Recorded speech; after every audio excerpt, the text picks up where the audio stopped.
Hi everyone. So actually இன்னைக்கு நம்ம வீடியோல என்ன பார்க்க போறோம் அப்படினா தொடர்ந்து ஒரு விஷயத்தை செஞ்சிட்டே இருக்காங்க அப்படினா அது ஒரு நல்ல விஷயமா இருந்துச்சுனா நம்ம அப்ரிஷியேட் பண்ணுவோம் இல்லையா? அப்ப நம்ம சொல்லுவோம் ஓகே கீப் டூயிங் இப்படி தொடர்ந்து பண்ணிக்கிட்டே இரு அப்படின்னு சொல்லுவோம் இல்லையா? ஸோ கீப் ப்ராக்டிஸிங் இப்படி தொடர்ந்து ப்ராக்டிஸ் பண்ணிக்கிட்டே இரு அப்படின்னு சொல்லுவோம் இல்லையா? அதே மாதிரி ஒரு விஷயத்த சிலர் வந்து இரிட்டேட் பண்ணுற மாதிரி திரும்ப திரும்ப பண்ணுவாங்க. அப்போ நமக்கு தோணும் திரும்ப திரும்ப இதே பண்ணாது அப்படின்னு நமக்கு சொல்லணும்னு தோணும் இல்லையா? So don't keep doing like this அப்படின்னு சொல்லும்போது ஸோ இந்த மாதிரி திரும்ப திரும்ப பண்ணிகிட்டே இருக்காது அப்படின்னு சொல்லுவோம். ஸோ ஒரு 2 விஷயம் நீங்கள் மைண்டில் வச்சுக்கோங்க. ஒன்று வந்து என்னென்னா தொடர்ச்சியாக ஒரு விஷயத்த செஞ்சுட்டே இருக்கும்போது அது ஒரு நல்ல விஷயமா இருந்துச்சுன்னா ஓகே இதை இப்படியே தொடர்ந்து செய்யுங்க அப்படின்னு சொல்லலாம். இதே பேடான விஷயமா இருந்துச்சு அப்படின்னா ப்ளீஸ் இதை எப்படியே ஸ்டாப் பண்ணிக்கோங்க, இதை எப்படி கண்டினியூ பண்ணாதீங்க அப்படின்னு சொல்லுவோம் இல்லையா?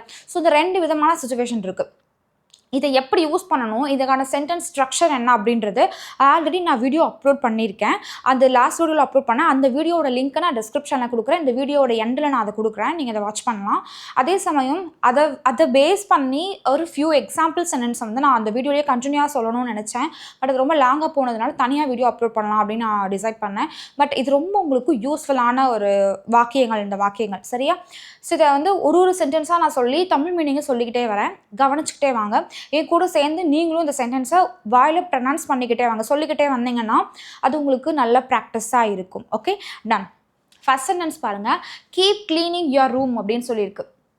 ஸோ உன்னோட ரூமை வந்து நீங்கள் சுத்தமாக வச்சுட்ருக்கீங்க அப்படின்னா நான் உங்கள்கிட்ட சொல்வேன் ஓ ரூம் நல்லா சுத்தமாக இருக்குது, தொடர்ந்து இந்த ஒரு ரூம் இப்படியே சுத்தமாக வச்சுக்கோ அப்படின்னு நம்ம சொல்கிறோம் இல்லையா? ஸோ அப்போ இது இங்கிலீஷில் எப்படி சொல்கிறதுனா கீப் கிளீனிங் யுவர் ரூம் அப்படின்னு சொல்லலாம். ஓகே அப்படின்னா சுத்தம் பண்ணிக்கிட்டே இரு அப்படின்னு அர்த்தம் இல்லை, சுத்தமாகவே வச்சுக்கோ அப்படின்னு அர்த்தம். ஓகேவா டன். அடுத்து கீப் குக்கிங் ஹெல்தி ஃபுட் அப்படின்னு இருக்குது. ஓகே ஸோ தொடர்ந்து ஹெல்தி ஃபுட்டாகவே குக் பண்ண அப்படின்னு சொல்லும் பொழுது கீப் குக்கிங் ஹெல்தி ஃபுட் அப்படின்னு சொல்லலாம். அடுத்து keep walking every morning.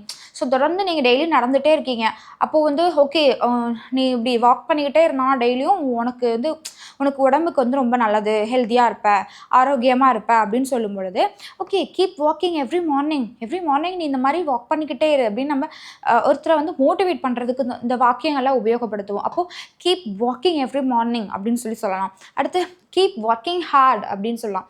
Keep working hard அப்படின்னா கடினமாக உழைத்து கொண்டே இரு, கண்டிப்பாக வந்து நீ சக்ஸஸ் ஆக, நீ நல்லா ஹார்ட் ஒர்க் பண்ணு அப்படின்னு சொல்லும்போது கீப் ஒர்க்கிங் ஹார்ட் அப்படின்னு சொல்லலாம்.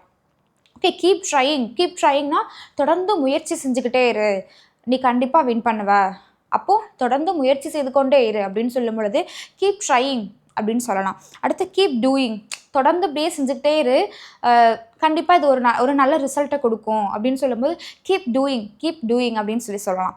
அடுத்து கீப் மோட்டிவேட்டிங் அதர்ஸ் அப்படின்னா மற்றவங்களை இப்படியே நீ மோட்டிவேட் பண்ணிக்கிட்டே இரு, அது மற்றவங்களுக்கு ரொம்ப யூஸ்ஃபுல்லாக இருக்கும் அப்படின்னு சொல்லும் பொழுது கீப் மோட்டிவேட்டிங் அதர்ஸ் அப்படின்னு சொல்லலாம்.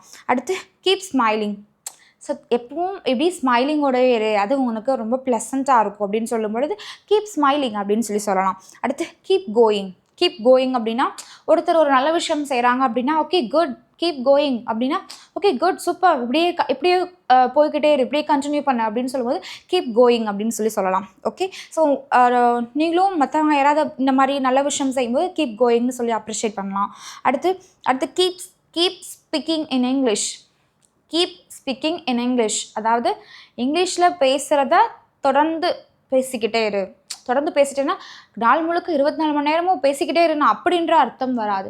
ஸோ இங்கிலீஷில் நான் ஒருத்தரோட கம்யூனிகேட் பண்ணும்போது இங்கிலீஷில் பேசுகிறீங்க அப்படின்னா அப்போ சொல்லலாம் ஓ கீப் ஸ்பீக்கிங் இன் இங்கிலீஷ், இந்த மாதிரி இங்கிலீஷ்லேயே பேசிக்கிட்டே இரு அப்படின்னு சொல்லும் பொழுது கீப் ஸ்பீக்கிங் இன் இங்கிலீஷ் அப்படின்னு சொல்லலாம். அடுத்து கீப் சப்போர்ட்டிங் யுவர் ஃபேமிலி, இப்படியே உங்களோட ஃபேமிலிக்கு நீ சப்போர்ட் பண்ணிக்கிட்டே இரு அப்படின்னு சொல்லும்போது கீப் சப்போர்ட்டிங் யுவர் ஃபேமிலி அப்படின்னு சொல்லலாம். அடுத்து கீப் திங்கிங் பாசிட்டிவ்லி அப்படின்னா நெகட்டிவாக யோசிக்காமல் பாசிட்டிவாக திங்க் பண்ணுறது, அதாவது நேர்மறையாக ஒரு விஷயம் நடக்கும், என்னால் செய்ய முடியும் அப்படின்னு பாசிட்டிவாக திங்க் பண்ணுறது, அதான் பாசிட்டிவ்லி அப்படின்னு சொல்லுவாங்க. அப்போ கீப் திங்கிங் பாசிட்டிவ்லி அப்படின்னா பாசிட்டிவாக திங்க் பண்ண, இப்படியே பாசிட்டிவாக திங்க் பண்ணிக்கிட்டே இரு அப்படின்னு அர்த்தம். ஓகே திங்க் பண்ணு அப்படின்னு மட்டும் இல்லை, திங்க் பண்ணிக்கிட்டே இரு அப்படின்னு அர்த்தம். அப்போது கீப் திங்கிங் பாசிட்டிவ்லி அப்படின்னு சொல்லலாம். அடுத்து keep reading books. So book read பண்ணுறது ஒரு நல்ல ஹேபிட் இல்லையா? ஸோ ஒருத்தவங்கள்ட்ட அந்த ஹேபிட் இருக்குது அப்படின்னா அப்போ நீங்கள் சொல்லலாம் ஓ குட் வெரி குட், அப்ரிஷியேட் பண்ணலாம், good very good keep reading books அப்படின்னு சொல்லலாம். ஸோ புக்ஸ் இப்படி புக் ரீட் பண்ணுறதை கண்டினியூ பண்ணிக்கிட்டே இரு அப்படின்னு சொல்லலாம். அடுத்தது பாருங்கள், இது வரைக்கும் பார்த்ததெல்லாம் வந்து நல்ல விஷயம், அந்த விஷயத்தை தொடர்ந்து செய் அப்படின்னு சொல்லும் பொழுது இந்த மாதிரி நம்ம கீப் யூஸ் பண்ணி அதுக்கு பக்கத்தில் வரக்கூடிய வேர்பு கூட ஐஎன்ஜி சேர்த்து நம்ம சொல்லலாம். நல்லா கவனிச்சுக்கோங்க, இந்த எல்லா வேர்பு கூடயும் நான் ஐஎன்ஜி சேர்த்து தான் நான் சொல்லியிருக்கேன். Cleaning, working, cooking, walking, trying, doing, motivating, smiling, going, speaking, supporting, thinking, reading. Same அதே இந்த கீப் அப்படின்ற வேர்டுக்கு முன்னாடி டோன்ட் யூஸ் பண்ணோம்னா அது அப்படியே நெகட்டிவ் சுச்சுவேஷனாக நம்ம யூஸ் பண்ணுவோம்.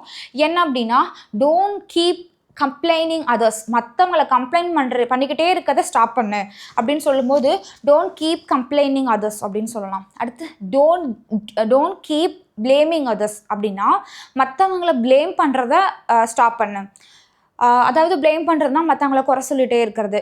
ஏதாவது நம்ம ஒரு விஷயத்த பண்ணிவிட்டு அவங்க தான் பண்ணாங்க அப்படின்னு தொடர்ச்சியாக அவங்களையவே நம்ம ப்ளேம் பண்ணி சொல்லிகிட்டே இருப்போம் இல்லையா? அப்போ டோன்ட் கீப் ப்ளேமிங் அதர்ஸ் அப்படின்னு சொல்லலாம். டோன்ட் கீப் ப்ளேமிங் அதர்ஸ் அப்படின்னா மற்றவங்களை ப்ளேம் பண்ணிக்கிட்டே இருக்கிறத ஸ்டாப் பண்ணு அப்படின்னு சொல்லுவோம்.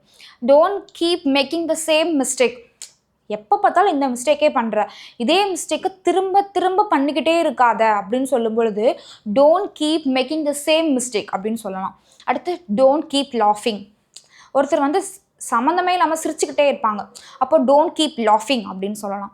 அடுத்து don't keep changing your mind, உன் மைண்டை திரும்ப சேஞ்ச் பண்ணிக்கிட்டே இருக்காத அப்படின்னு சொல்லும்போது don't keep changing your mind அப்படின்னு சொல்லலாம். அதாவது சில பேர் வந்து ஸ்டேபிளாக யோசிக்காமல் அடிக்கடி இப்படி யோசிப்பாங்க, அப்படி யோசிப்பாங்க, மாற்றிக்கிட்டே இருப்பாங்க அவங்களோட மைண்டை. அப்போ நம்ம சொல்லலாம் அந்த விஷயம் வந்து கண்டினியூஸாக நடந்துகிட்டே இருக்குது அப்படின்ற போது don't keep changing your mind அப்படின்னு சொல்லலாம். ஓகே, அடுத்து don't keep teasing your friend அப்படின்னா ஃப்ரெண்டை டீஸ் பண்ணிக்கிட்டே இருக்காத அப்படின்னு சொல்லும்போது don't keep teasing your friend அப்படின்னு சொல்லலாம். டீஸ் பண்ணுறதுனா கேலி பண்ணுறது, கிண்டல் பண்ணுறது இதெல்லாம்.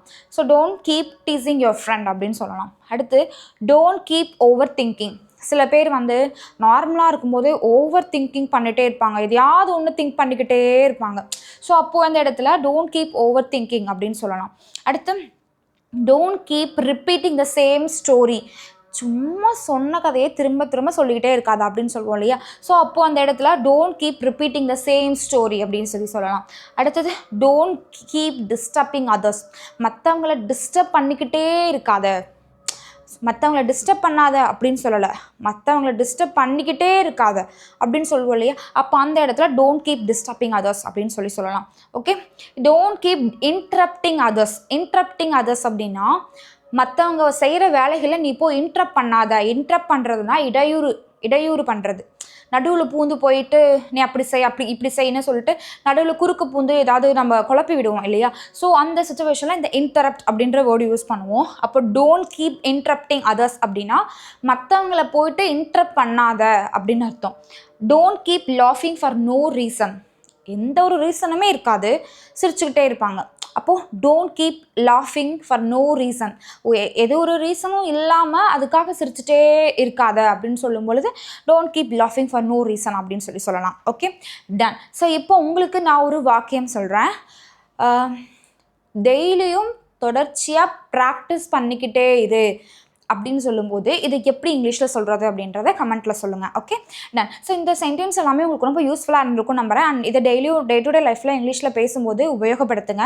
அண்ட் தமிழில் பேசும்போதுமே சில வாக்கியங்களை நடுவில் நம்ம ஆட் பண்ணி பேசலாம், சரியா? அதாவது தமிழும் இங்கிலீஷும் கலந்து பேசும்பொழுது சில வாக்கியங்களை நம்ம இங்கிலீஷில் பேசினோன்னா நமக்கே கான்ஃபிடென்ட் வரும். ஓகே, ஸோ இதை ட்ரை பண்ணி பாருங்கள். இந்த சென்டென்ஸ் உங்களுக்கு ரொம்ப யூஸ்ஃபுல்லாக இருந்திருக்கும் நம்புறேன். இந்த வீடியோ உங்களுக்கு ரொம்ப யூஸ்ஃபுல்லாக இருந்துச்சுன்னா உங்களோட ஃப்ரெண்ட்ஸ்க்கும் ஷேர் பண்ணுங்கள். இன்றைக்கி தான் ஃபஸ்ட் டைம் நம்ம வீடியோ பார்க்குறீங்க அப்படின்னா மறக்காமல் நம்ம சேனலை சப்ஸ்கிரைப் பண்ணுங்கள். ஓகே, சப்ஸ்கிரைப் பண்ணால் மட்டும் பத்தாது, கீழே இருக்க பெல் ஐக்கானை கிளிக் பண்ணி ஆல் இருக்கிறத கிளிக் பண்ணுங்கள். அப்போ தான் ரெகுலராக நான் போடுற வீடியோஸ் உங்களுக்கு நோட்டிஃபிகேஷனில் ஷோ ஆகும். Okay, done. தேங்க்யூ.